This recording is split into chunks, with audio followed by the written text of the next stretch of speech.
USA का एक बार फिर से साउथ एशिया में इंटरेस्ट बढ़ता दिख रहा है और वो एक और कंट्री के रिजीम चेंज करने का प्लान कर रहे हैं और इसी बात को इंडियन एनआईए ने एक्सपोज किया है, जिसके बाद से यूक्रेनियन गवर्नमेंट ने जो प्रोटेस्ट स्टार्ट कर दिया है, वहीं यूएसए ने भी जवाब में कहा है कि हाँ, मुझे ये बात पहले से पता थी। तो हुआ यूं कि 6 नेशनल्स यूक्रेन के और एक यूएसए का भारत में पकड़ा गया और ये लोग भारत ट्रेवल वीजा से आए थे और रिस्ट्रिक्टेड ट्रेवल एरिया में घूम रहे थे। और सिर्फ घूम नहीं रहे थे, ये लोग मिजोरम और मणिपुर में क्योस फैलाने का प्रयास कर रहे थे। वहां पर ये लोग कुछ मिलिटेंट्स को ड्रोन ट्रेनिंग दे रहे थे और ये मिलिटेंट्स म्यांमार के एथनिक आर्म्ड ग्रुप्स के थे।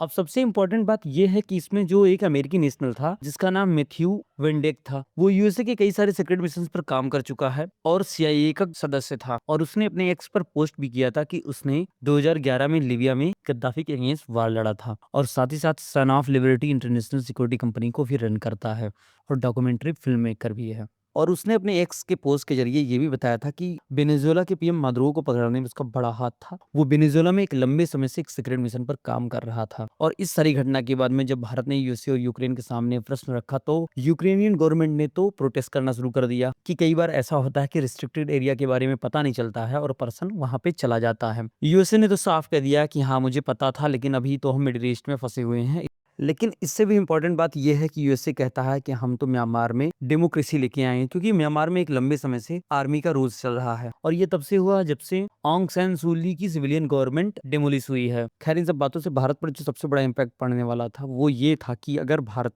की धरती से कोई सीक्रेट एजेंट कोई कोई कार्य कर रहा है तो इस पर भारत के छवि पर एक नेगेटिव इम्पैक्ट पड़ेगा। अगर तुम्हें म्यांमार में डेमोक्रेसी लानी ही है तो अपने सबमरीन्स भेजो, अपने फाइटर विमान भेजो, हमारी धरती को मत यूज करो।